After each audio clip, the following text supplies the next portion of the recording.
What's up, everyone, and welcome to episode 272 of the Aussie Gamers Experience podcast. In the show this week, Modern Warfare, Fallout back in the spotlight for all the wrong reasons, EA's world record, Ubisoft Experience, Netflix The Witcher's release, loot boxes are found to be bad. Who would have thunk it? Some more Division, Gears 5, Olympic Gaming, Breakpoint, and as always, much more dribble. Editing Lucas. Play the track, brother. This is the Aussie Gamers Experience podcast, the show with barking dogs in the background, sneezing, coughing, and all of those nice little things that remind you that this is not a paid production. Oh, and in between all of that, there's some video game stuff too. Enjoy the show.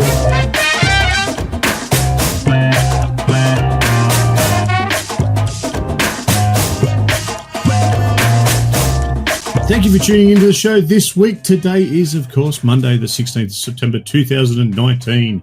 I am your host, Snoogs, and joining me for hosting duties this week is the one and only Grejio. Good evening, good sir. Good evening. How are you? I'm better. That's good to hear. Yeah, top of the show, I should probably apologise for the lack of podcast last week. I couldn't sit up straight on Monday night. So, I got out of bed and threw my back out, as you do. And Yes. by the time Monday rolled around, it was pretty full on. And then I had 2 days on the road with work. So the week kind of just disappeared from underneath me. But it's good that you're better. Yes. Well, You're sitting upright. I'm sitting upright, and Yes. I've got some good painkillers.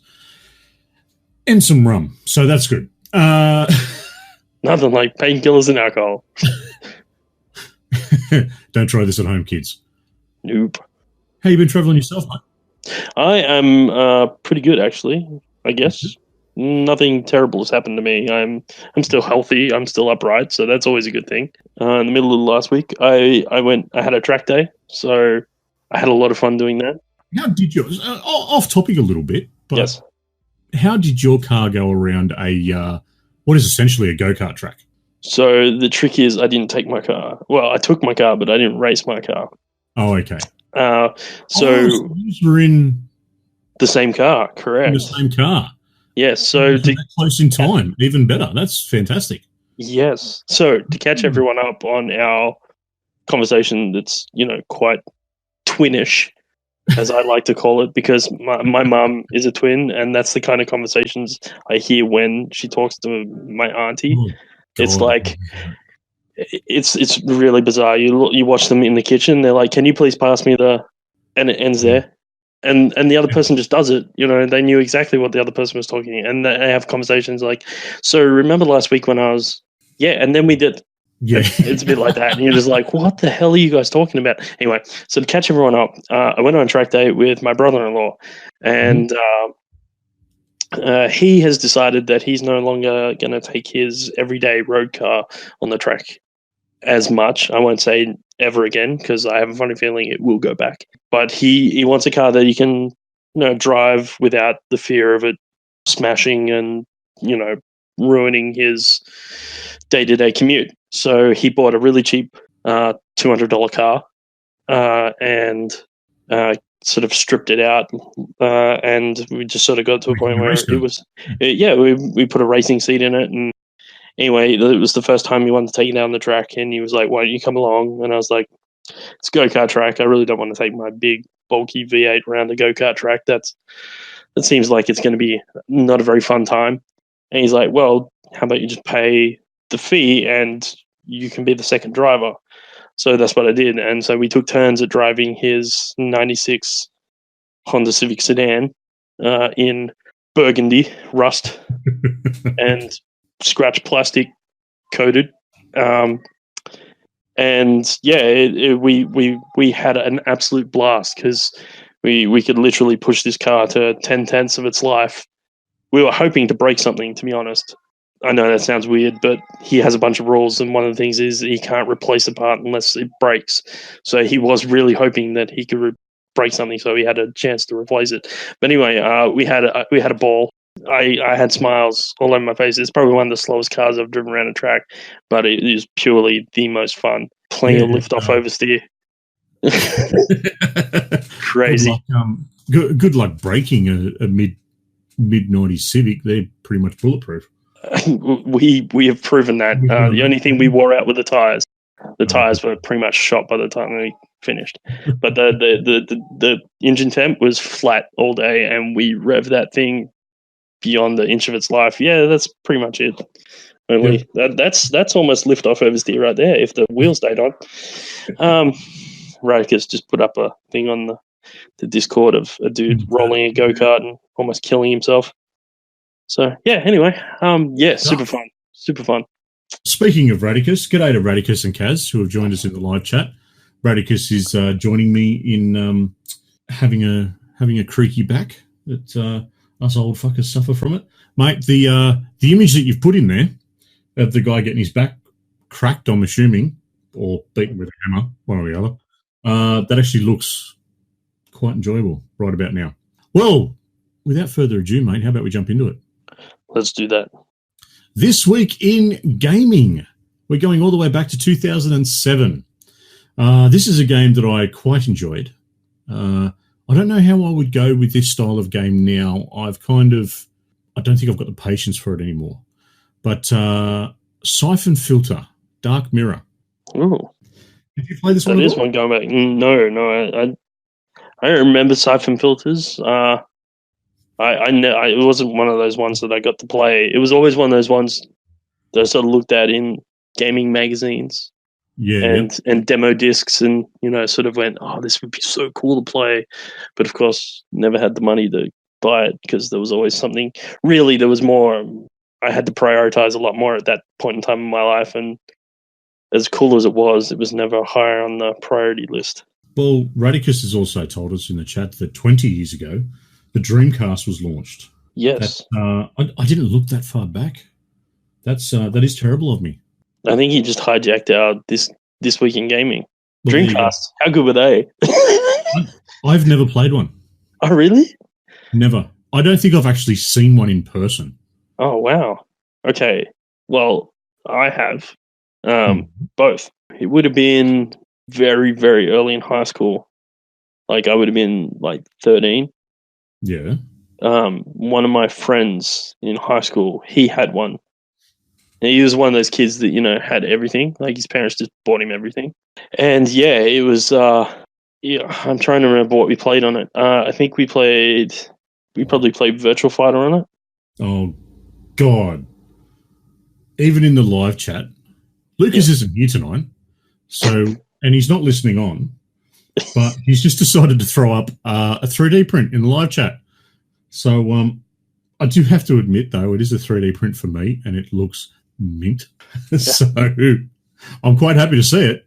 But the fact that it's just popped up in here after we were earlier taking the piss, there you go. So go back to the Dreamcast. It was able to output to 1080i. Wow. That's pretty cool. That's pretty cool considering most TVs couldn't at that point in time. No. It would have had to be a bloody high-end TV to do it then. Exactly, because, at that point in time, the majority of us still had, CRTs. And, the cool kids had rear pros. Yeah. Really, really cool kids. It was the first console to also have network gaming. So there you go. That's This Week in Gaming, is brought to you by Radicus. Filter was a PlayStation game. Yeah, it was. Sony Bend Studios. And it was really good, but there you go. Not as good as the Dreamcast. Not as good as the Dreamcast. So we would see. There you go. Thank you, Radicus, for bringing that up, mate. Well done. Yeah. All right, let's jump into some stuff about games. Grejio. Yes. Window shopping. Sayonara Wild Hearts. So this game is interesting. It's got a lot going for it. A lot going on is probably a better way of putting it. So it's coming out on the 19th this month. It's going to be on PS4 and Switch and something else, but I'll mention that in a minute. It's developed by Simogo. I probably murdered that, but it's Simogo. And it's produced by Annapurna, which is the Australian production company that does a lot of Australian films and gaming. I was going to say that sounded familiar, yeah. Yep. So, what is Sayonara Wild Hearts? Well, I watched a demo. I watched a release trailer, and I've read some stuff about it. And like I said, it's got a lot going. And so it's a neon arcade game that is a rhythm game, meets a racing game, meets a beat 'em up game, meets an endless runner game. It contains motorbikes, skateboards, swords, lasers, and dance battles. Dance battles? Dance battles. Look, like I said, it has I'm not sure it knows what it wants to be, and it's just being a lot of things at once. Now, that could either be a really good thing or a really terrible thing. But it looks funky. It looks like it's an anthology of games all rolled into one, and they just have the same art style all the way through. So, like, the Endless Runner games look like really decent Endless Runner games. And the beat 'em up looks like, I wouldn't say it's a great beat 'em up, but it looks like a competent beat 'em up. And the racing games look competent, and the rhythm games look like rhythm games. And it's really bizarre to sort of look at and go, this is all the same game. So the press release describes it like this. Sayonara Wild Hearts follows a young woman as her heart breaks and the balance of the universe is disturbed. The player takes control of her other self, the Fool, a masked biker on an interdimensional quest to find the harmony of the universe. And that in itself is just as confusing as everything else I've said about this game. Yeah. So I'm missing. Yeah, look, it's not expensive. It's going to be $13 on the Switch. Oh, okay. Right? So it's we're not talking about an ultra expensive game. We're not talking about an ultra amazing game. The thing that I found the most interesting about this game, and we will talk about this a lot more later, it is a release title for Apple Arcade.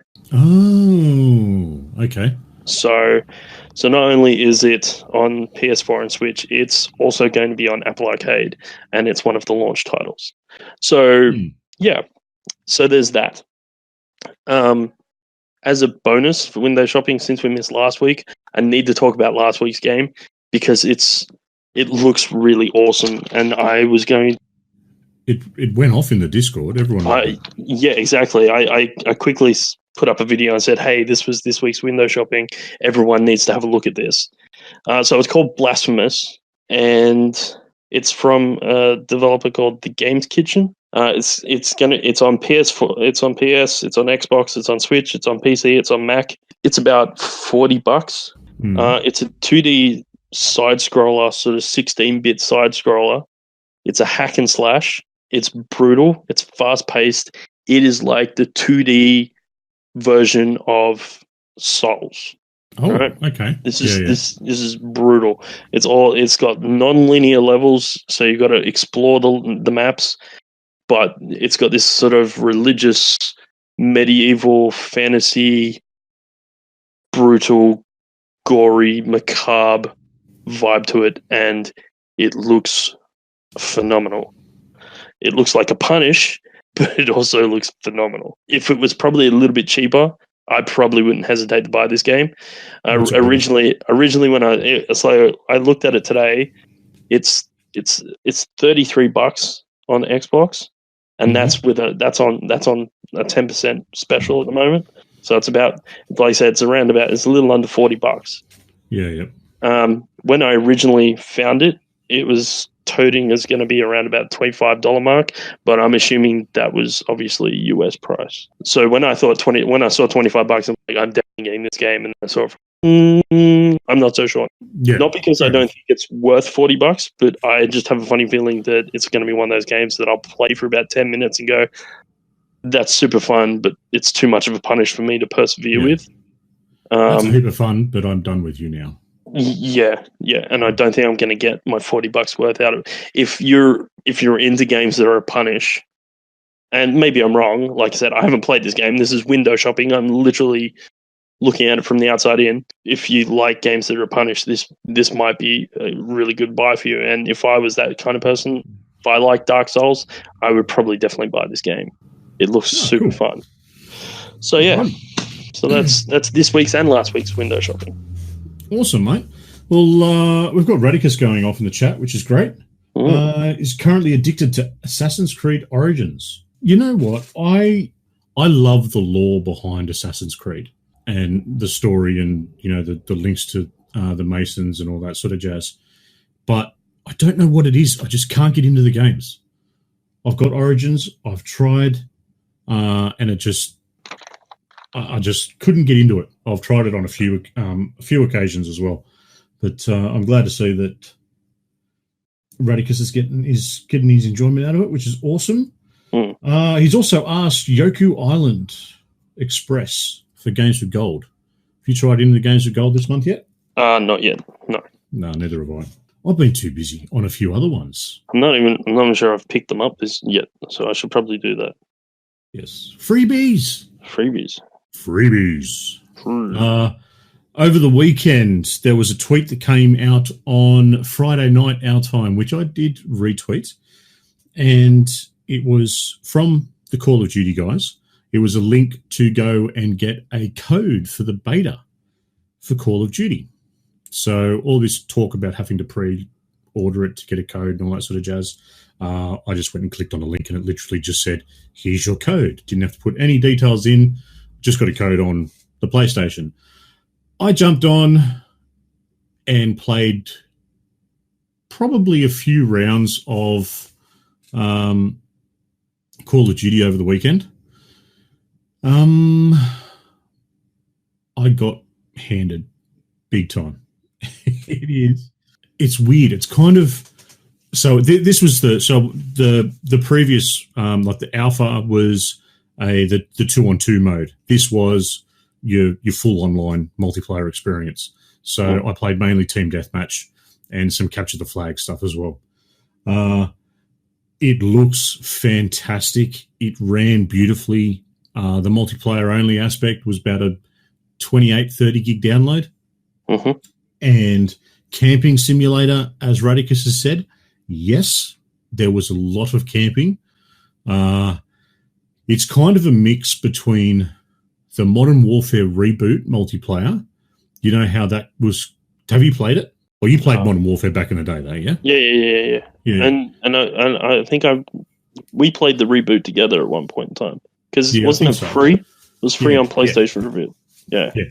Well, that kind of feels when you compare that to Black Ops 4, it feels very slow and cumbersome. Then you go and play Black Ops 4, and it's very twitchy, it's very quick, and it's just pretty full on.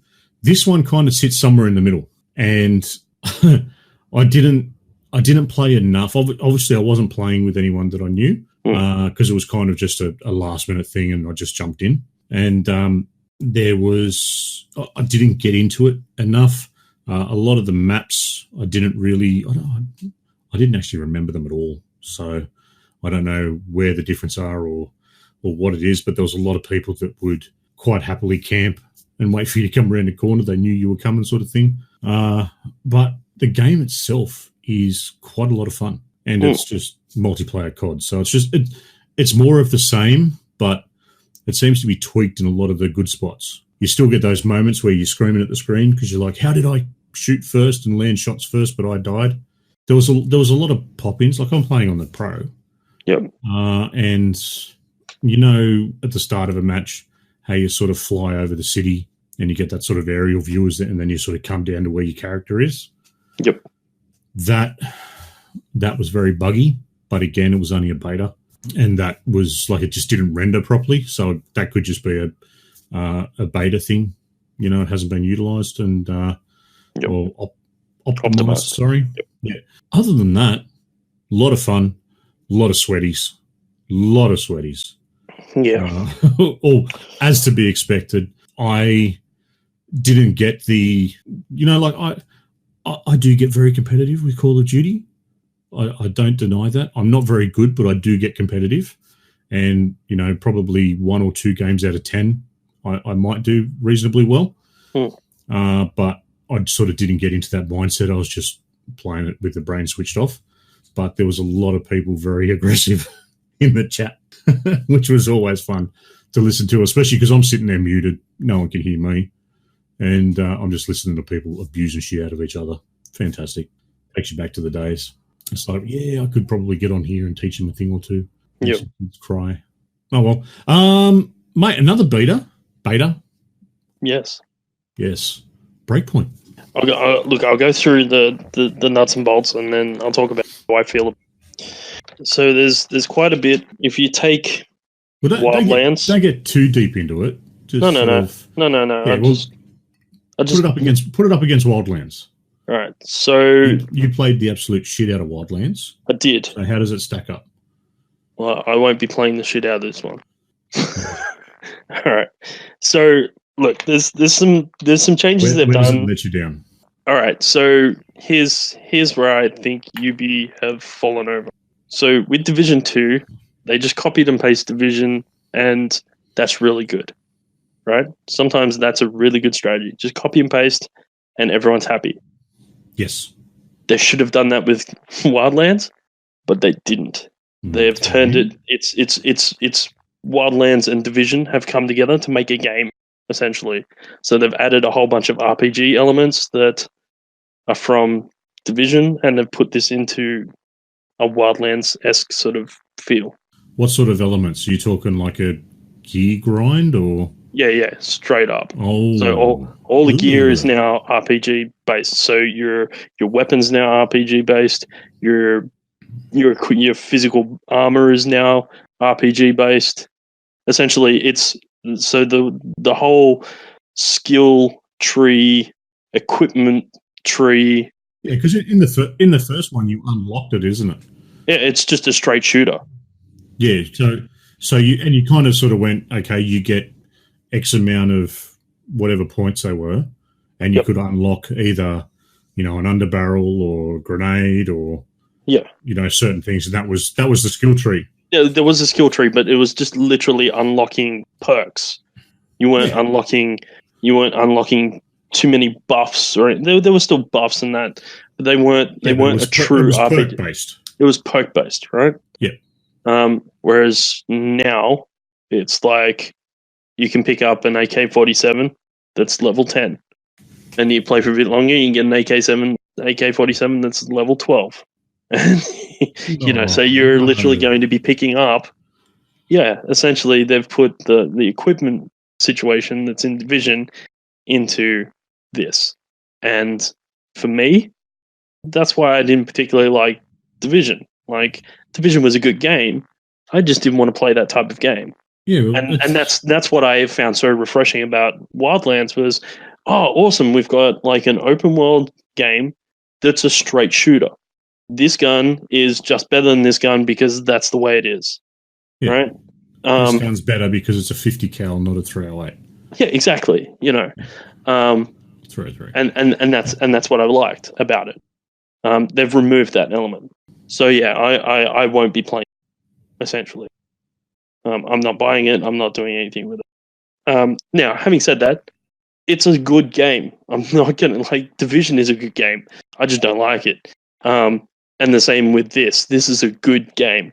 There's some really good things they've added, and it's disappointing to me because some of the stuff they've added is really awesome. So the active camo, that whole press yourself into the mud thing, that is amazing. That is a great concept. If you are short on cover, just mush yourself into the ground, get all dirty, and dudes will just about walk over top of you. Right? It's great. And drones won't find you. The fact that they have drones now amps up the difficulty something fierce, and I really enjoyed that. So you've got the drones that you already have, so the little ones that they use for surveillance. They also have like a predator drone kind of thing that flies over every now and again, like the helicopters used to. Only they're much more picky uppy. So, and it gives you a warning that it's coming.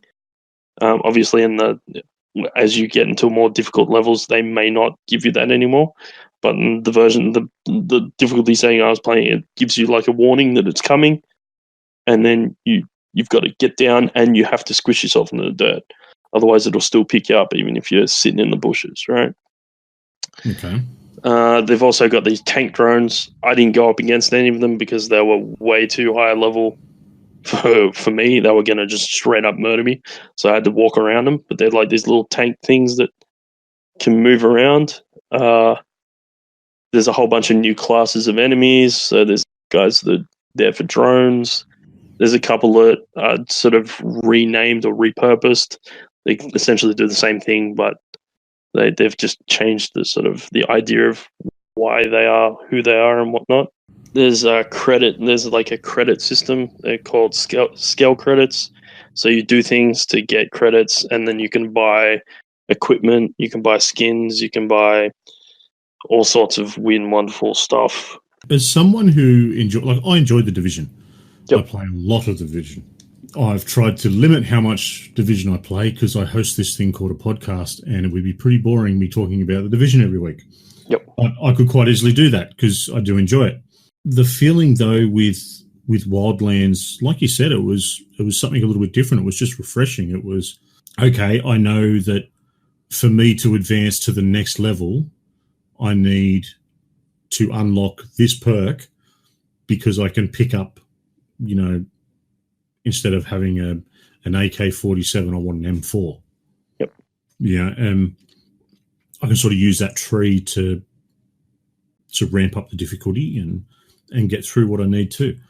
The fact that it's gone to what is essentially a grind, I'm with you. Like, I enjoy the games, but yep. I don't think I want to invest that sort of time into it. No, and that's the thing. I'm done with the whole, and I say this lightly because there's an open world RPG around the corner that I'm interested in playing, but for the most part, I'm kind of done with them. I had my fill with Destiny. Destiny was the one that I put the hours into. I ground out like a slave and smashed it out. And when Division came out, yeah, I was Destiny 2. I thought Division may be the thing that sort of replaced it for me, but I realized that I didn't really want a replacement. Yeah, you wanted something different. I wanted something different. And when Ghost Recon Wildlands came out, it was the game that I really enjoy playing, which is just a straight shooter. None of this RPG nonsense in the middle. And that was what I really liked. But it seems like now, the way to get longevity out of any game now seems to be add an RPG element to it and make people grind. Yeah. Like, there's very few games now that just come out and go, no, we're going to that. We're going to try and add content to our game constructively. Red Dead Redemption is a great example of that. That's why I like that game. And once again, it's just a straight shooter. The RPG elements aren't life-shattering. Like, they're still parts of it, but they're more upgrades. Like I said, they're perks, they're upgrades. They're not really an RPG thing. I can't grind for the same thing over and over again to get just a better version of it. But yeah, look, they've added, like I said, they've added some cool stuff in. Like, there's a whole new injury system. So the more you are injured, the more it affects you physically now. So if you've got a minor injury, you'll be a bit slow and wobbly. As you get more damage, like a moderate amount of damage, you'll get slower, and you will only be able to fire from the hip. And then when you're like badly damaged, you'll be like bleeding out. You'll be at your slowest, and you can only use a sidearm. So you'll have to like stop the bleeding. Yeah, you got to manage it. You got to manage it. That's a good adding. Yeah, and that's a really good thing. There's a whole new stamina system that they've added to it. That's playing at the beginning. It's very frustrating because you get your stamina wears out so quickly. So you feel like to be fair, I sat there and went, are you really the elite of the elite? You literally run for like 50 meters and you're puffed. Like, these dudes in real life will swim, run 30 Ks and then do a swim, and this dude is like puffed after, running across a field. You're like, that's annoying. you know, Well, I get what you're trying to do. I get what you're trying to do, but the continuity just is a bit silly. How does it look though? Does it look Ghost Recon-y? Yeah. Look, visually, it's not that far removed from. It's a different setting, so it's obviously got a little bit of a different feel. But it's just as pretty as the last one was. Yeah. Look, I can't fault that. There were some niggling issues with it, but I just put it down to beta stuff. So I didn't tend to worry about that too much. Like there was some sound issues. Like the first time I fired, you get a rifle. So you start off and you've got a pistol, and the first time you pick up a rifle, I was like, I'm not sure if this thing's silenced or not. And it looks like it's got a silencer on it. I pulled the trigger, it was loud as hell. I'm like, oh, well, I'll put the silencer on. And when I pressed the button to put the silencer, it took the silencer off, and I was like, oh, so that was silenced. Okay, that's weird. That's straight out of the Division as well. Yes. That's good on sound glitches. Beauty. Well, I've been firing up the PS4 a bit this week. Mm-hmm. So not only have I played the Division 2, as I said, I've played a little bit more than that. And again, I'd like to jump on with the clan. I'd like to go and, do a big raid, or, go and spend some time in the dark zone or something like that. But just getting on there at the same time as everyone else, and it's lost a lot of that replay appeal to me at the moment. Mm-hmm. I'm kind of fallen out of love with it a little bit.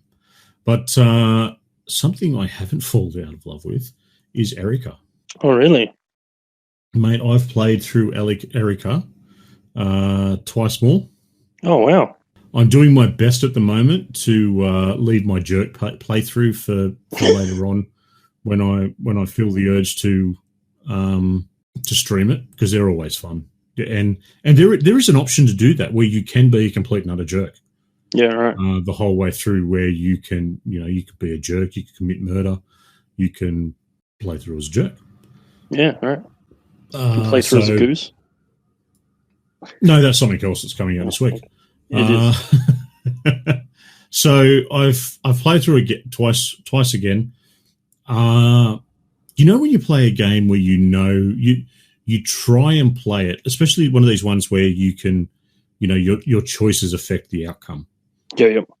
And you try and play it in a certain way to get a certain outcome. Yep. This one seems to play into that grey area just a little bit more than others. There's quite a few choices where you don't work out very early on that choice, which means nothing now, has put you on an alternative path so that the desired outcome that I've got in my head can no longer be achieved. So one of the playthroughs, I played it through very differently. I got the same ending as my original. The other one, I got a slightly different ending, but it's still not what I wanted or what I was aiming for. So back to playthrough number 4. Yeah, right. Just persevering. It's not even persevering. It's intrigue more than anything else. Yeah, because right. It's like watching a choose your own adventure book live. Okay. And wanting to know where, okay, well, if, like, for instance, there's one part very early on in the game where you can snoop around in an area, right, in someone's office. Yep. And if you snoop and you look for a certain part of the office, someone comes in. Or can you do it any quicker so that you get the information that you need and can get out of the office before you get caught? Or, do I need to find that information? Can I just go over there and get a key to unlock that and find out what I'm looking for in there? And that's just all in this one little room. There's, 5 or 6 different things that you can do in an office. And it's like a janitor's closet sort of office. That gives you the idea of the size of it. And everything that you do differently in there gives you different options to try and work towards the story. And it's just that intrigue that has got me. And because the story is, it's twisted, it's dark, it's got a supernatural spin to it. It's just that's it's got me hooked. Really, it's it's right up my alley for what it is. So yeah, bit of fun. Cool. Minecraft. We've both been tooling around on that a bit. I went away for work for a few days, and I have to admit, I was a grown man doing what I wanted in a hotel room in central West New South Wales, watching Dark Crystal while playing Minecraft on the Switch. Wow, that is yes. Yep. I may or may not have had a bourbon whilst doing it, but that's beside the point. I've been kind of tooling around on my little realm all by my lonesome. All right. Yeah, I went adventuring and I may have gotten lost. And because no one else has been in the realm, I didn't know how to get back. But I had a whole lot of cool shit, so I didn't just want to do the, tactical reload. So I set myself up another little area, another little base. And I've got my nether portal. I've got my building. Apparently, according to my daughter, I'm an absolute lunatic because my building has a waterfall coming out of it and over the top of the roof. Sure. So yeah, I've gone and just started setting up. I do have a cow farm. Yep. That I can't seem to get to work properly. I don't know why. It should it's one of those ones that's one block by one block where you just put all the cows into it. They bounce in the water and you feed them until they die and give you all the shit. Yeah. Yeah, none of them seem to be dying. I feed them and they just keep making more, but I don't know how many's in there. Yeah. Just makes a lot of noise. The cow farms can be a little bit tricky to get them right. I find it's just as easy to pen them in, feed them, hack them. Well, funnily enough, I actually when I started doing portal jumping. Yep. So I started building myself a portal network, thinking that maybe I'll just stumble across a portal that we've used in the other part of the realm, and I'll be able to link them. And so far that hasn't happened. But I've been very lucky that I've opened portals within reach of different villages around the map. So I'll be able to go into a village, and I've ended up making an enchantment room and everything there. So that's all very well and good. And I hear you're still playing around on the on your realm as well. Yeah, the Chickens Are Evil realm. So we decided to, for the first time, I'm not sure why I've joined this realm, and it's only now reached this point, but on the weekend decided that we should probably kill the dragon, go to the end and actually kill the dragon. Nice. And I was like, well, I haven't done it before, so hey, what the heck? Let's go do it. We died many times doing it, but we got there. We finished it. I then accidentally, and I mean this sincerely, I accidentally then stole all the XP from the event. Sure. Yeah. And then proceeded to die like 30 seconds afterwards. When I didn't, but apparently the Enderman assumed that I looked at them, and they then beat me to death, and I lost all 60 levels like that. So I was really happy, really embarrassed by that fact. Not only did I was already embarrassed because I accidentally stole all the XP, but then I lost it all like a complete and utter tool. We then went. So we got there, we finished it. It was like, yes, that's a modicum of success because we lost the reward. We then went end busting, looking for shulker boxes and stuff like that, and elytras.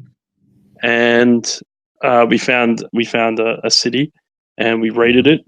And I was doing really well.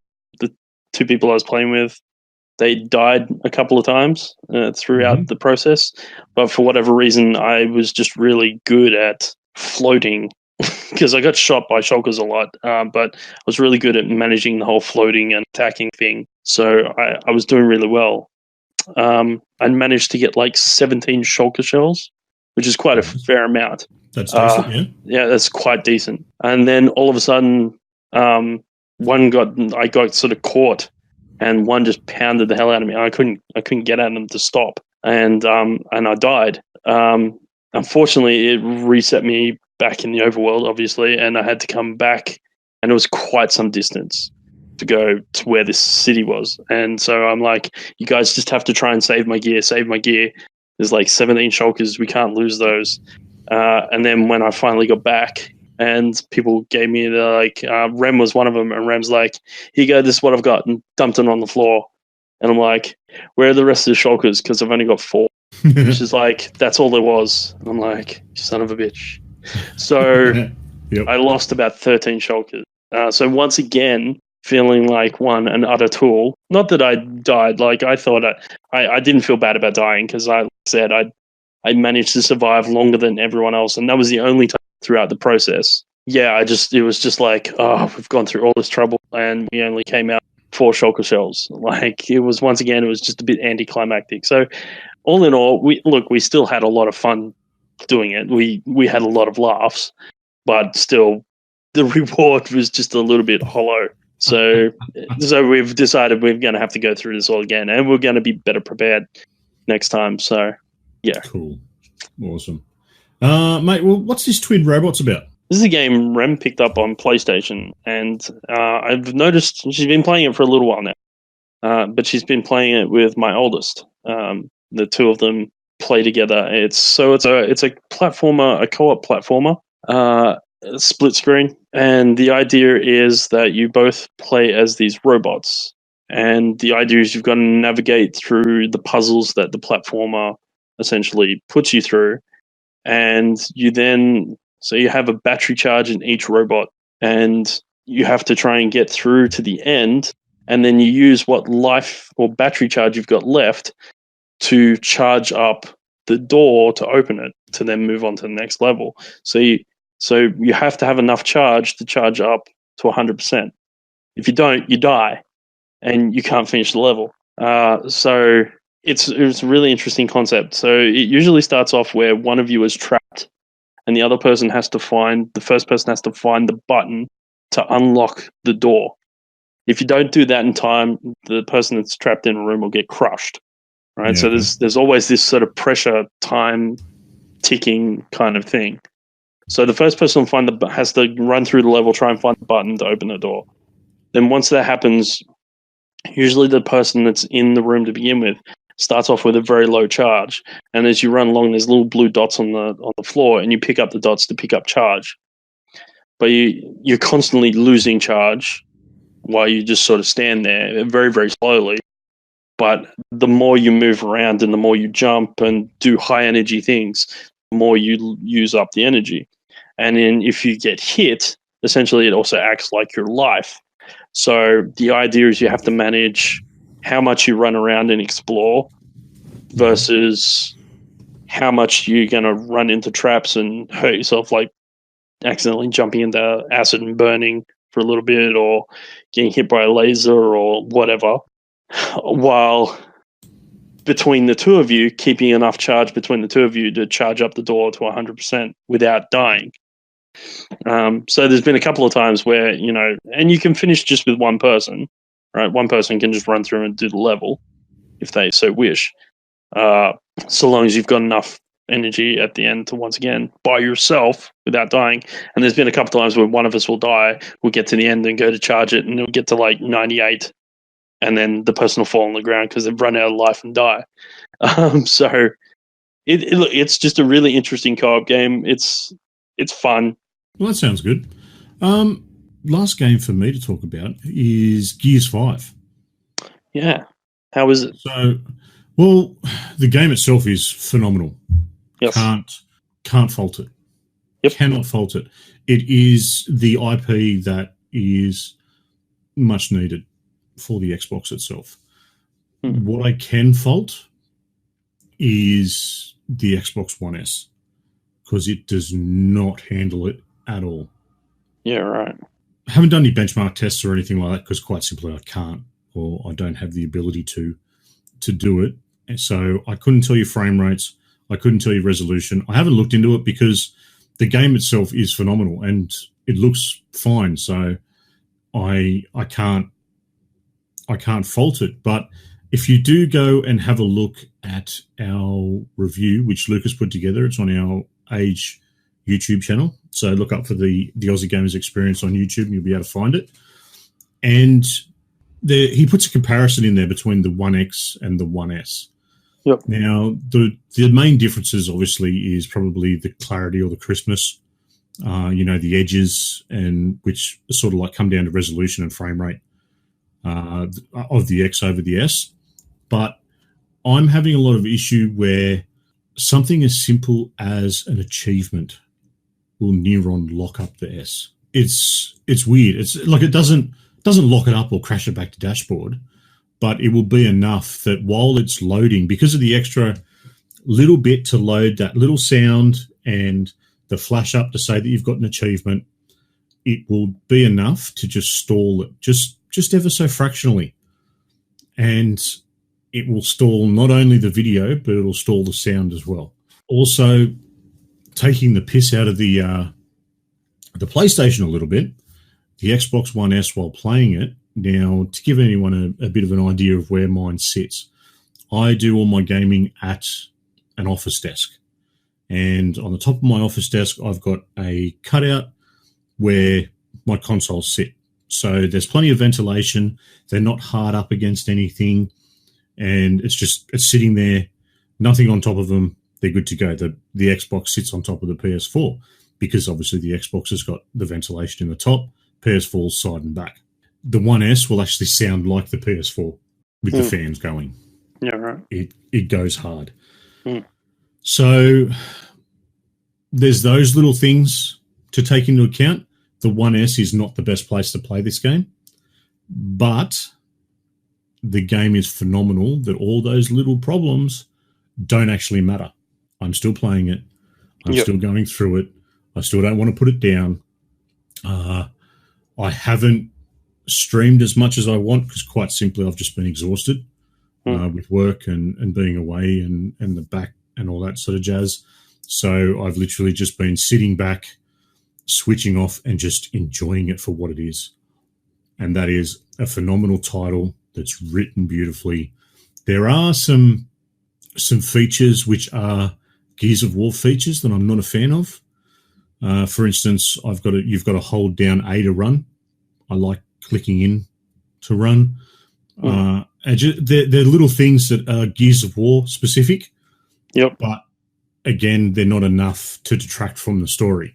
And it's only and that's purely my preference because I like to do things a certain way. People who play a lot of Gears like them set out this way. It all works.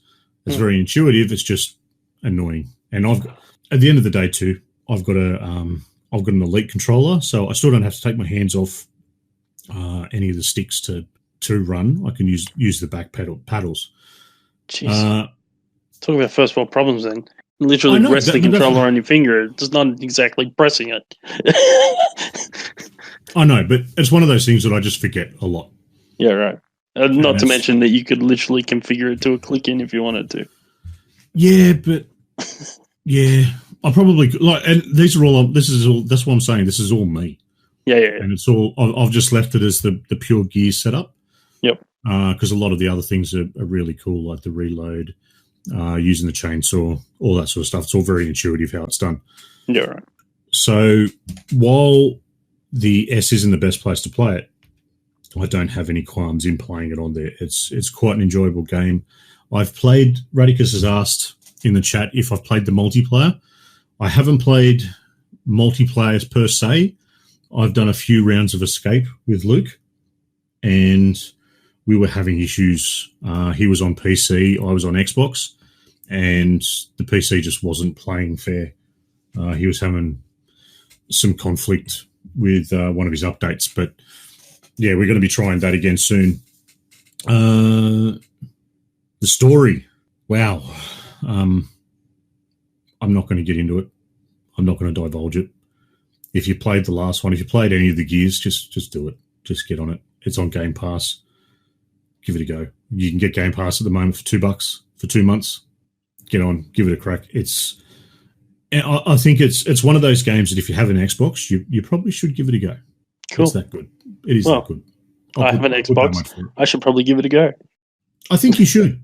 I think you'd enjoy it because you know what, mate? It's a straight-out shooter. Yeah. Yep. I knew that was coming around the corner. So I have played Gears before. I couldn't tell you which one it was. It was either Gears 1 or Gears 2. And I didn't like how the game felt when I played it back then. Now, I'm not saying that they're going to be the same after this many iterations. They've probably tweaked it and made it better, and I'm happy to give it a crack. Yeah, it kind of does feel the same. Yeah, right. To me, it feels the character kind of feels like he's wearing like lead boots. Yeah, cumbersome. Yeah, see, I didn't like that about the game. So I kind of picked up that's where you were going. Yeah, because it still does feel that to me. A lot of people will probably disagree with it, but I think I don't think the character is actually cumbersome. I think it's the visual aspect of it because they look like they're moving slow. Yeah, it does. Because you just feel heavy and slow. Yeah, I think it's got to do with the character, like the style of the characters. Oh, look, I get it. They're big dudes. Like they shouldn't move around like they're like scrawny little parkourers. I get it. I get why the mechanic is there. I just don't like how it feels, and I don't like playing like that. I don't like feel like when I want to run somewhere, I feel like I'm lumbering, just lolloping over the hills kind of thing, and I'm like, that just annoys me. Well, this one, yeah. So I'm coming from the same point. This one, it kind of looks that way, but it's actually not happening. Yeah, right. If that kind of makes sense. So you still look like this big hulking character. I haven't gotten to a point where I'm playing as anyone else apart from JD. Is it the young bloke? Yeah, sure. Yep. Let's go with him. Let's go with that. I wouldn't know. I haven't played it. I've gone completely blank. But yeah, so you're playing as him, and he's like his old man. He's big, he's bulky, and plus you've then got the armor on top of that. And he does look like he's moving slowly, but he's actually not. So it's kind of works itself out. But like you still get into that point where there are a couple of little parts that kind of look cumbersome, but yeah, it doesn't affect the gameplay now. It's all really well timed. It goes through, and the story's just enough to drag you through it, I think. It's also the same reason I didn't like Killzone 3. Yeah, fair enough. Because I loved the first two Killzones. And then I didn't like Killzone 3 because it just sucked. Well, it was that. After Killzone 1 and 2. Yeah, the first thing I noticed when I played Killzone 3 was the characters were just heavy and slow, and I was just like, no, this is not doing it for me. So I don't know what it is about that mechanic, but I just don't particularly. No, fair enough. Makes sense. Radicus, we can definitely hook up, mate. All right, any other games you want to talk about before we jump into the news? I haven't played anything else of note. So, all right. Well, we'll jump into the news. We're going to start off with a few more light-hearted ones this week. Let's do that. EA sets a world record. Look, I don't know you're going to start with that one. Because it's light-hearted. It's funny. Congratulations to EA for setting a world record. How many people can say that?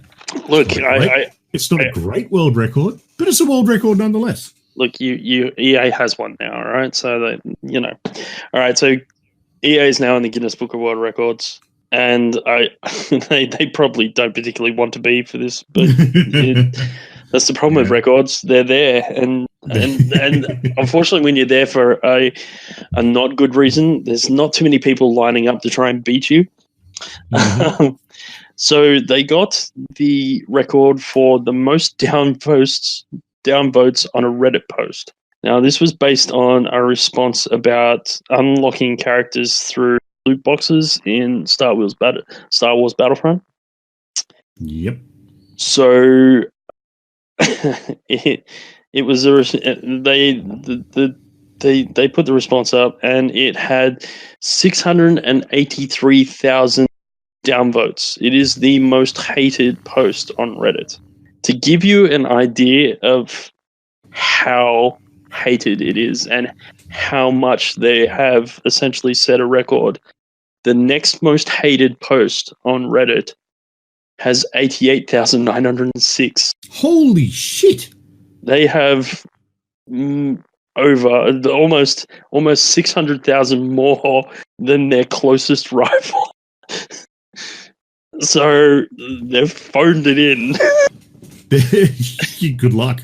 Good luck anyone beating that. It's literally like I would have to make some insane, and I don't even think I could literally say the most offensive right now following to even come close to trying to beat that. So yeah, look, congratulations, EA. I'd like to say it couldn't have happened to a nice bunch of people, but well, to be fair, you get records for a reason. So yep. Look, we like your games, just not your responses. Yeah, just not the ideas that some people come up with. Yes. Something else a bit lighthearted. Mm-hmm. We're going to jump over to Netflix. Not only is Netflix putting out some awesome stuff in regards to their own series, for one, I'm going to divulge a little bit and say that anyone who is of the vintage to have seen the original Dark Crystal, if you've seen the original and it brings back, memories, because the original was the original. It was an 80s thing. Very much so. Jim Henson Studios production, and it was a fantastic story. You've got to watch the new one, the new Netflix series. I watched it in 2 sittings. I haven't even watched the first episode yet. I started watching the first episode because on the weekend, I think it was the weekend. Yeah, it was the weekend. I found out Rem had never seen the Dark Crystal. I was like, "What? Get out of here!" So, you know what, mate? Our in-laws have a lot to answer for. I know. The amount of movie education I've bestowed upon my wife since meeting her is ridiculous. I mean, to be fair, a lot of it is, 80s, and she wasn't born at the time, but still, come on, these are classics. You should have watched them. Dark Crystal, something you watch as like an early teen, surely. I mean, you wouldn't watch it before that because it's absolute nightmare fuel for any child under that age. Yes. I was watching with Rem, and Rem, like, we got about 15 minutes into it, and she goes, "So yeah, our boys aren't going to watch this anytime soon, right?" And I'm like, "Oh hell no!" I forgot. Yeah. And same sort of thing. So I'm sitting there watching it with my eldest, who's 7, and again got 10, 15 minutes in and went, "All right, that's enough. Yeah, I forgot about this bit," and turned it off. Yeah, much to her disgust. But anyway, we divulged too far. Netflix has let slip a little bit of possible information on a release date for The Witcher TV series. That is that on a post, which has since been deleted from Netflix, so many nights sleep for these titles. So they've gone through and they've sort of said, how many sleeps was left until these titles are released. That was September 11, and that came out. On that, it had The Witcher as being 97 sleeps away, which I believe takes it to December 17th. There we go. Well, once you start putting things in December, it's always measured in sleeps. Ha ha! Ha ha! Hadn't thought of that. Okay, so that's a leak at the moment. I don't know. It'd be good because that week I actually finish up work for the year, so I'll have something to do. Or I suppose I could look after the kids, I guess. There is that too, but there is that. I might introduce them to The Witcher early. Yeah. Because Dark Crystal, ruined them already. So yeah, they're already tainted. So I want to open and expose them to the never-ending story, but then I remember it's not much better. I remember the scene with the horse in the bog. I was going to say, the horse is a breaking moment. Yeah, I don't want to go through that. Yeah. You got girls; they don't want to see that. No, I don't want to see it, and I'm a grown man. We're going to talk about your favourite game here. All right, let's do it. Let's get into it. Yeah. Fallout 76. I'm not going to say a word. You tell the story. I'm just going to sit here and you'll just be able to hear my derision in silence. Fallout 76 has had an update sort of thing. So it's had an update to events. It's got a new nuclear winter map and a bunch of different rewards. But they just keep someone needs to take the goddamn shovels off these blokes or these people over there at whoever's making the decisions over there at Bethesda, take the shovel off them, because we're once again back into the Atomic Shop. So the Atomic Shop is where you can spend real-world money to buy in-game items. Now, a lot of people do this. A lot of it's, cosmetic-type stuff. And, of course, you use atoms, which they can be earned in-game. But, again, it's one of those things that's a big, long grind. Or you can just throw a few bucks at it. So, along with the bunch of cosmetics, there are two things that are getting a lot of problems out there. So, we've heard in the past that Bethesda copped a bit of flack for offering up repair kits, and that not being a cosmetic thing was actually a game altering thing. Mm-hmm. So technically, people were claiming it pay to win. This one, there are two features. One of them is a fridge. Yes, a fridge. Uh-huh. The fridge lets you store food and drink inside them so that it slows down the speed at which they spoil, pretty much. Mm-hmm. Okay. The other one's a collectron station. It sends out little robots to go and pick up scrap and junk. And the fridge costs 700 atoms. The station costs 500 atoms. So 1,100 atoms bundle. So $11. Something like that. Yeah. Mm-hmm. So $11 for it. Mm-hmm. A lot of people got this game for nothing. They bought it on the throw-out table. A lot of people that have played it and really enjoyed it. And there are a lot of people that enjoy it. Not as massive as would have been expected, but there is a really good core community. A lot of them have come out and said, yeah, we picked it up for $5 or anything like that. So, a fridge costs you $7. And these are things that you can just buy. So, grand scheme of things, very small. It's just that, once again, because obviously Fallout 76 has got a spotlight on it, and as soon as this is dropped, it's just exploded. Reddit's done what Reddit does, and it's just critic after critical after critical post. It's quite funny. I'm not going to get into it because a lot of it's not safe for work. But here's the thing. Bottom line is, it's not cosmetic, so they got no one to blame but themselves. So that's the issue. It's not something that's cosmetic. It is game changing. It's while it's not massive, it is a leg up. Yep. For people that are just playing the game as changes the game. Yeah. Changes the game. Changes the gameplay. It changes little bits and pieces, and that's where the issue is, and that's where it lies. So it's unfortunate, really, because I've jumped into it a couple of times, and while I'm too far gone and I just get slaughtered, that's fine, whatever. A lot of their features that they've done with the second year of content, where they've got, I don't think I've been into it since they had the upgrade where they put NPCs in the world, things like that. But it's got a lot of potential. But yeah, they stuffed up again. Mm-hmm. Anyway, mate, gaming in the Olympics. I think it's, one of those things that everyone's like, I think just about every gamer has probably stopped and thought, how cool would it be if there was gaming in the Olympics? Well, maybe it's not that far away anymore. Next year, in the lead up to the Summer Olympics, which is in Tokyo, Japan, next year, mm-hmm. the IOC and Intel have come together to create the Intel World Open, which will pretty much star Street Fighter V and Rocket League championships. The prize pool will be $360,000 each. And like I said, it's going to be leading into the Summer Olympics.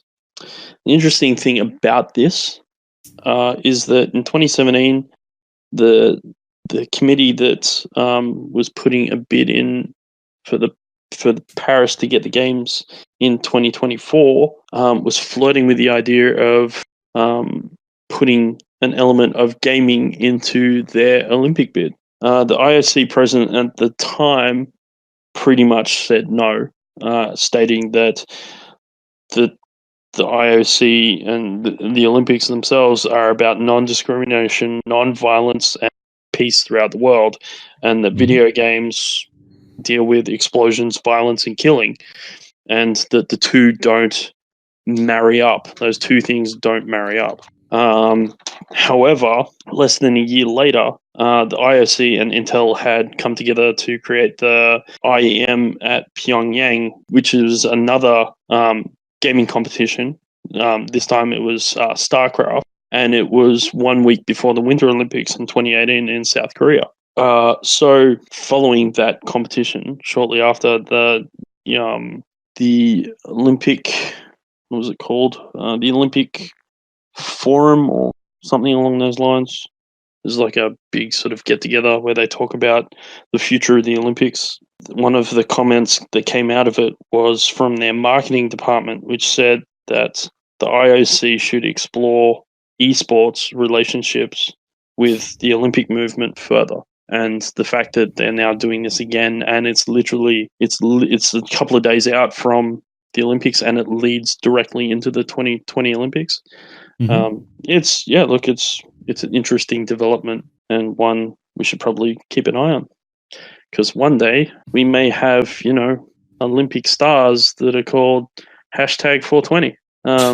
Won the gold for Australia, or I'm going to throw probably what will be an unpopular opinion, considering that we're a gaming podcast, and say no. I don't think it should be a part of it. Really? A lead up to it, a separate entity altogether.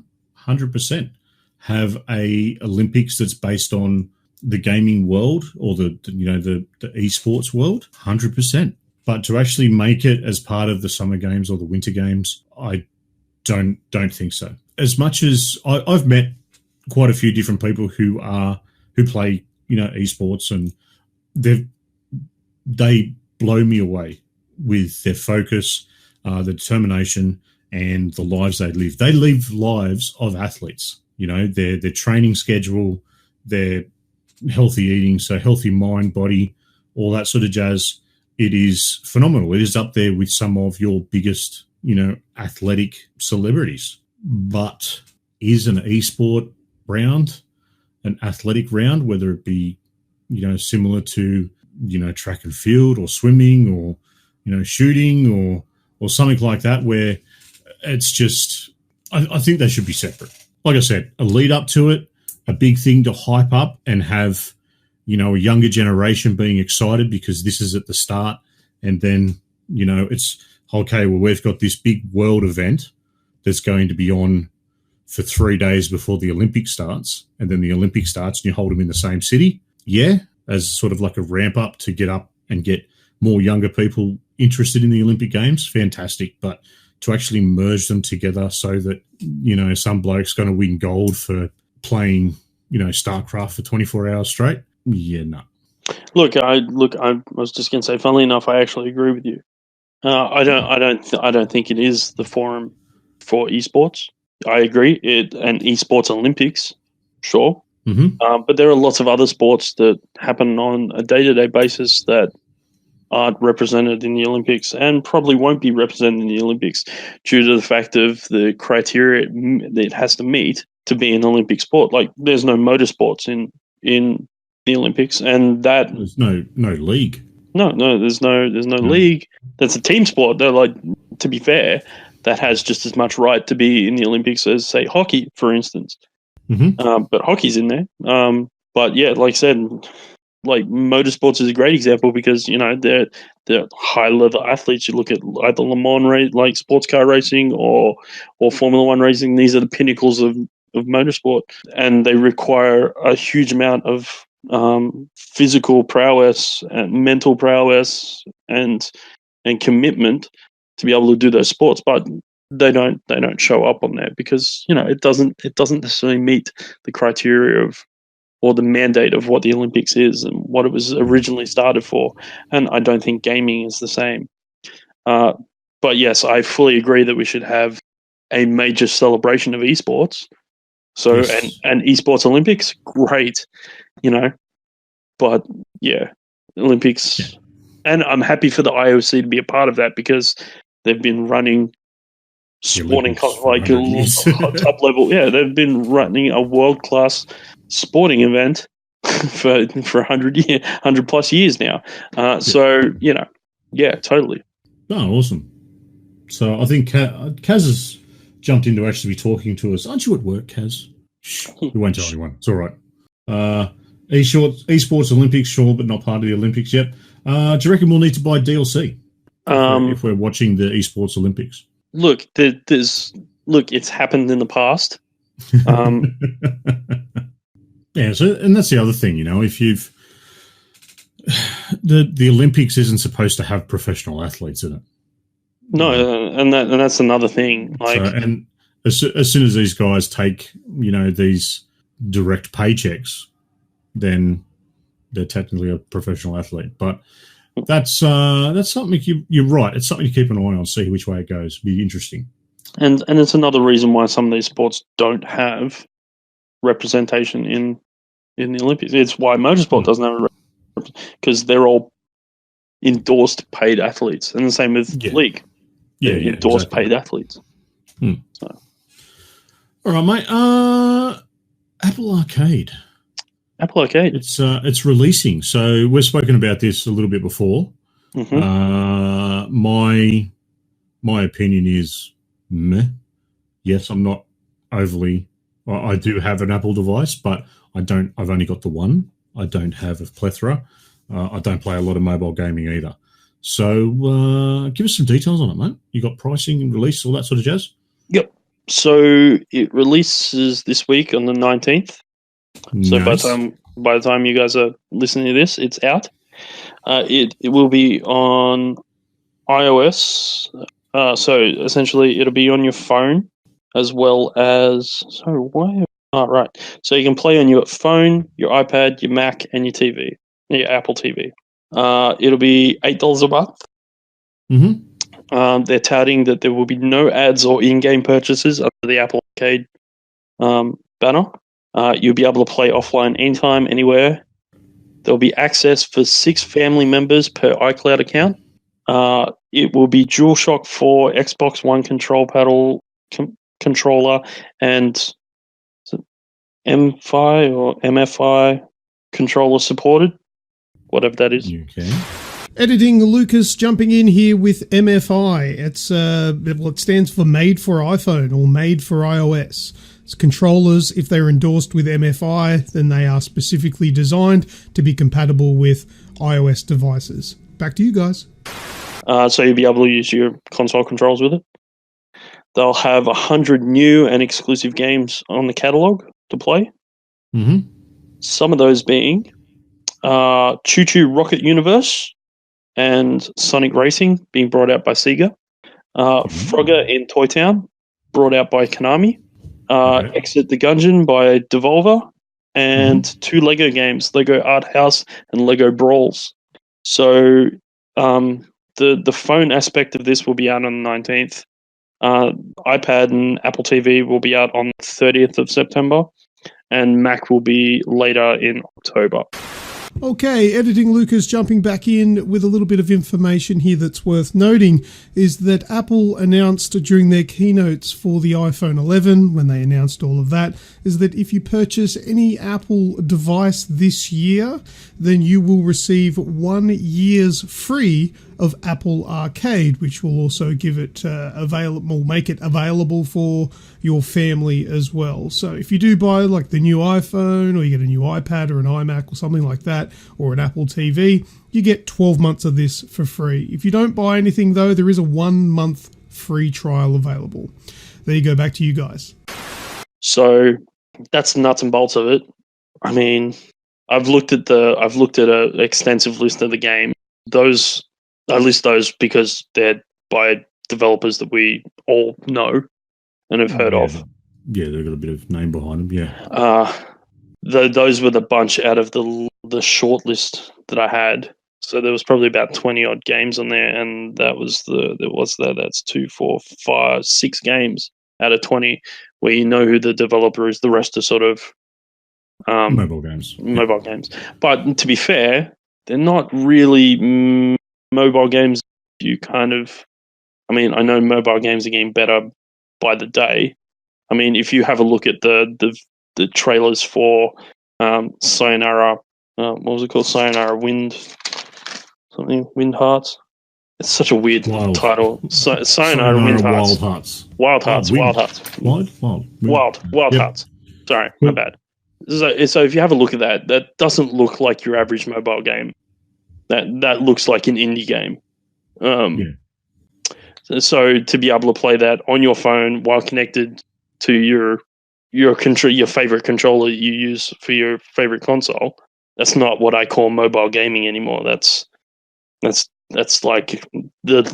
almost a level between what we know as mobile gaming and what we know as console gaming. I think this is a bridge between. All right. So, yeah, I'm still lost. Look, I'm not interested in paying $8 a month to play, these games on my phone. Like if I really want to, I can pay $13 and play Sayonara Wild Hearts on my PlayStation. Yeah. So I'm sure that like this. I'm sure like you said, mobile gaming is getting better every day, and there's always new and weird and wonderful things that come out. But like mobile gaming to me is Angry Birds.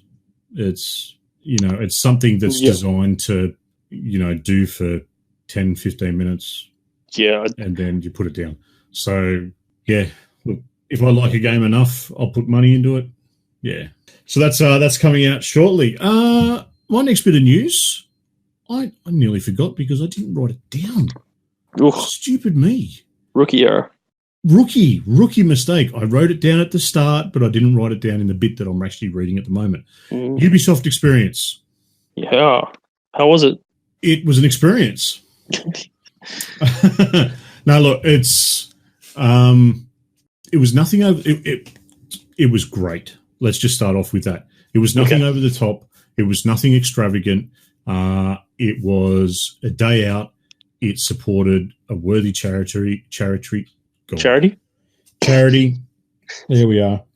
A worthy charity in Are You OK Day, which was this past week, and it showed off Rollerball. Rollerball? No, Rollerball's a movie. No, Derby. Roller Derby. Whatever it's called. Yeah.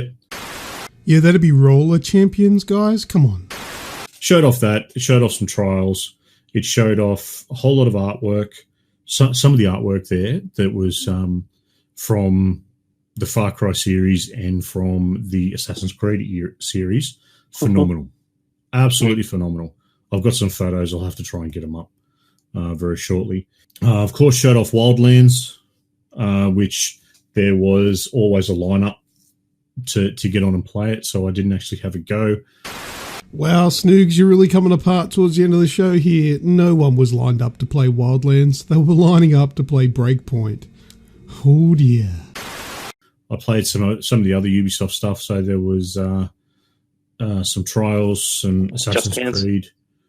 Just Dance was there. They had some retro stuff there.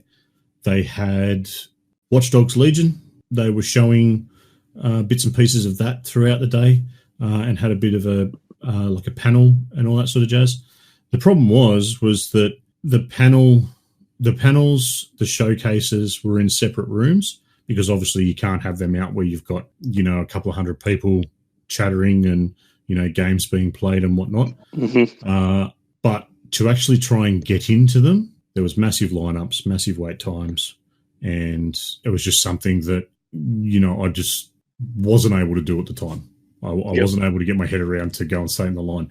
I wanted to see some information on Beyond Good and Evil 2, and I wanted to see some information on Watch Dogs, obviously. Yep. But I think they were just showing the latest trailers and having a bit of a breakdown with some people from Ubisoft that were talking about it.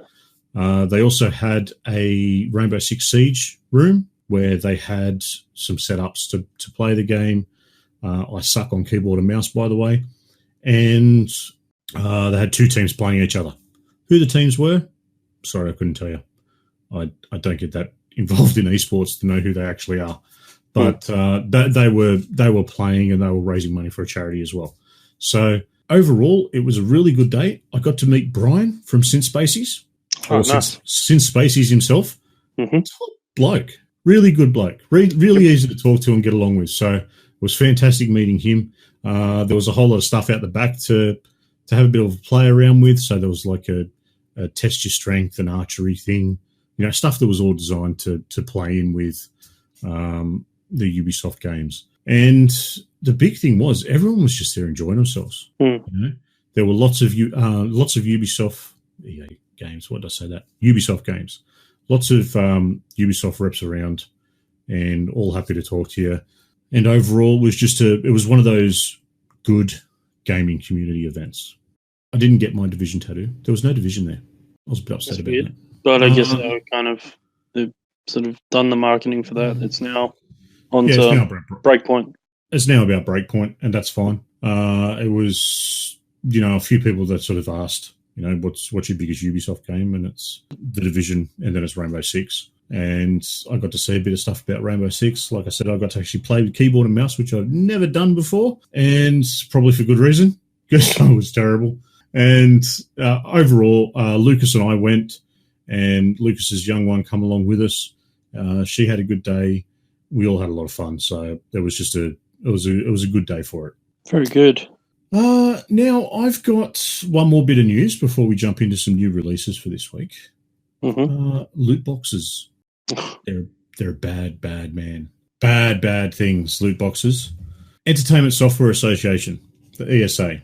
So they've reacted. So they're from North America. They've reacted to a finding by the UK Commission in its finding of what loot boxes actually are. So there's been a lot of talk about loot boxes over the last 12 months. Well, probably over the last 12 years, but 12 months specifically. And feels like 12 years. Yeah, yep. So the UK's Department of Digital, Culture, Media and Sport has issued a report recommending that loot boxes in video games be subject to the same regulations as gambling. So telling us the same thing we've been shouting for like the last 12 months. Yes, but this is actually putting a critical spin on it and a legislative spin on it, which as soon as the government starts to get involved with things like this, they become a bit murky and a bit sticky.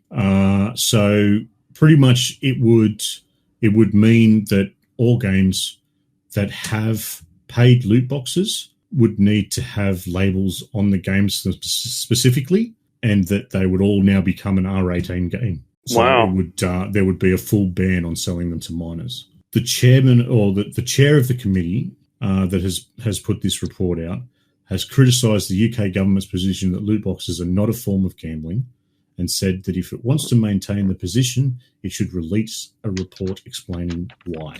So therefore, we've got the UK's Department of Digital, Culture, Media and Sport has issued a report saying that it is a form of gaming, and the government is saying that it isn't. So they're kind of at loggerheads to say, tell me why it's not, sort of thing. You then go over to the US. Their response. So the ESA, the Entertainment Software Association. We take seriously the issues raised in the UK Parliament's Digital, Culture, Media and Sport Committee report, but strongly disagree with its findings. And that's it. So that's the response. Are loot boxes a form of gambling?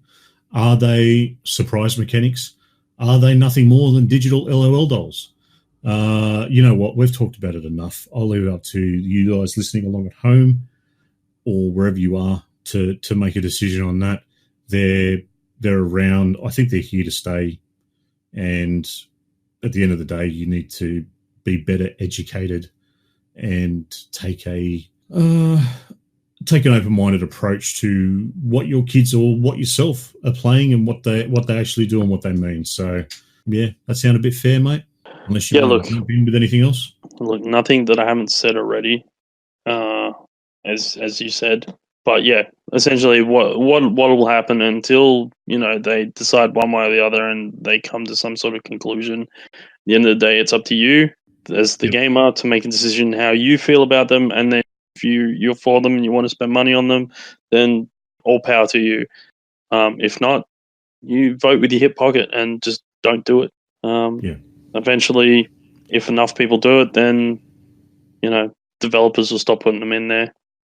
If you wish to ignore them, then ignore them. A bit of context into the ESA's response. It represents major publishers: Activision, Blizzard, Bethesda, EA, Take-Two, and Tencent. A little bit of a vested interest there. Mm-hmm. Especially one particular group. Yeah. You're just trying to flog off a fridge. Finish out the news this week with the new releases and tell us all when we can get Jerk Goose. Yeah. So, well, I'll save that one for last then. Okay. So, we have Lego Jurassic World is out on Switch now on the 17th. Mm-hmm. Devil May Cry 2 is coming to the Switch on the 19th. Nice. Grid Autosport is on the Switch on the 19th. Nino Kuni Wrath of the White Witch PS4 Switch PC on the 20th. And Legend of Zelda Link's Awakening is also on the Switch on the 20th. Now, before I get the jerk goose, keep you all in suspense. Since I missed last week, there were some big ones last week. We had Borderlands 3, we had Gears 5, we had NHL 20, we had NASCAR Heat 4, and we had The Walking Dead Telltale's Definitive Edition came out last week, just in case you missed those. Now, drumroll. Jerk goose. That went redlined. Oh, sorry. Ooh. It's okay on my end. Everyone else is like screaming at their car stereos right now. Jerk goose, 20th of July. Nice. 20th of July. That was long ago. 20th of this month. I did not even pick that up. 20th of September. 20th of September. There's a reason I got those two confused. Apologies. So 20th of September is my brother's birthday, and 20th of July is my birthday. So that's where I sort of just got. I was thinking of my brother's birthday when I said that, and I went 20th of July, making it about me because that's what I do. About me. So yeah, Jerk Goose is out on the 20th of September, so you can run around and be a jerk or a goose. Is it officially called Jerk Goose yet? No, it's still literally Untitled Goose Game. Yeah. That's what it has listed on the... Yeah, so don't look for Jerk Goose, so you won't find it. No, you won't find it. Yeah, Untitled Goose Game is what you need to look for. Lovely calling it. All right, mate. Well, that's it for all the bits and pieces. Let's jump into some last words. Let's do it. All right, man. Any shout-outs this week? I have one. Unfortunately, I don't think this person is actually going to hear them because I don't think they listen, but I'm going to do it anyway because I think they deserve it. So in Discord earlier today, if you were looking at Lucas's pet project, which is the 3D printing folder, I put up a picture of a Minecraft creeper that had been 3D printed. A guy that I literally have sort of just started to work with in the last week or two printed it out for my son on an offhand conversation on a Friday afternoon about 3D printing and the fact that he's got one, and he just sort of said, look, if you kids are into something, let me know and I'll print something out for him. And I sort of just thinking nothing of it sort of went, oh, my oldest is into Minecraft, and he's like, oh yeah, cool, and sort of walked out the door because he had the conversation as he was leaving. And I thought nothing more of it. I didn't think that, anything would come of it. And anyway, this morning when I returned to my desk from going to do some other things, I found a creeper sitting on my desk. And so I just wanted to say thank you to that person. Yeah, it's really cool. My kids thought it was really cool. They loved it. They would have loved it, yeah. Yeah, I'll be thanking him tomorrow again, but I just wanted to do it officially here for everyone to know that he's a cool guy. And really, like I said, I've only just met him. He has no official tie to me or my kids. And yeah, he's just one of those really cool, generous dudes out there. So he deserves a thank you. Nice. All right. Don't forget, anyone listening along, jump on our Discord channel, and we have a dedicated channel in there for PAX. PAX is next month. Do you know that? It's next month. Next month. I know. And I have started getting contacts from a few Australian indie developers that, as well as some of the big names, so your PlayStation and your Xbox, that are going there. And one of the cool things that I must admit, I'm very blessed with what we do, and that I get to go and see a lot of these people and talk to them and pick their brain, really, is I've now got pretty much Friday full of appointments to go and see and speak with individual developers. So all you punters that were going on Friday and hoping this Snoogs, suck it. I think that's what he's trying to say. You'll still see me. I've definitely set them out as a rep does at the moment, so there's about an hour between. But look, could be because I haven't been there before, so I don't know what to expect. I don't know how I'm going to go. The Snoogs persona is a different, as you know, it's a different, it's a more outgoing persona. Me myself, I do get quite anxious, especially in crowds. So I'm not 100% sure how that's going to work, but should be good because I'm going to be there alone. But don't sneak up behind him or he'll cut you. Don't sneak up behind me. That could be bad. There's a few other people around the world, around the gaming world, that are going to be there. If you're going to be there as well, hit us up in the PAX channel. Let us know, because I wouldn't mind doing a bit of a meetup, whether we can, meet up at a certain place at a certain time and all say good day and meet each other in person. That would all be awesome. So let us know if you're heading down. I, for one, cannot wait. It's going to be so much fun. Yeah. Pretty good. No worries. Check out our YouTube channel for that other show, Lucas's little pet project on the side. I'm sure the next one that comes out will be talking about 3D printing. I'm pretty sure he needs to rename it from that other show to that other 3D printing show. That could be that could work. Yeah, it could. He could just start his own 3D printing show. As long as he leaves that out intro. You need to have that intro. Yeah. He could 3D print himself a mahogany looking book. And the glass of scotch. Sorry, mate. Hope you're at least having a laugh. Don't forget, Twitch is where we stream. It's where I stream. Check out Snooger Vision on Twitch, Aussie Gamers TV on Twitch, or Age XP on Mixer, Grejio XBL on Instagram. Grejio's little bits and pieces. That's it. Not always little. Close it up. You said they were a good size. I think we've gone too far now. It's all going downhill. I'm sorry. It's all good. It's expected, really. Yes. That's kind of where we head up. All right. Well, let's close it up, mate. Will do.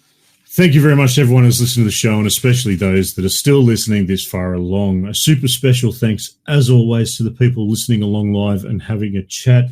Radicus, thank you for keeping up and listening with us all the way through. Kaza jumped in for a bit, and even Az joined us for a little bit as well, even though she was quite quiet. Terrible. Greg, as always, thanks, bro. No, my pleasure. A shout out to Lucas. Enjoy the editing, mate. I know you love it.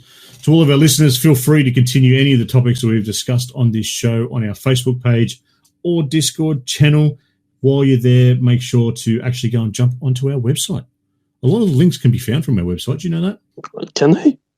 They can. Who would have thunk it? www.theagexp.com.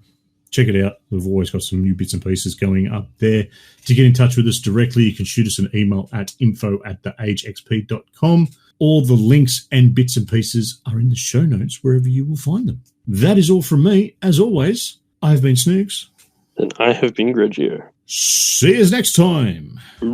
Righto, that's the end of the show. Does anybody listen to the show this far along? I don't know, but if you do, join our exclusive Discord club known as the Agents of Age. Just join our Discord channel using the link in the show description and comment the phrase, "I came here to party," and you will gain Agent of Age status. Subscribe to this podcast using the links to the things in the show description notes, and if you are listening, know this, we love you. See you next time on the official podcast of the Aussie Gamers Experience.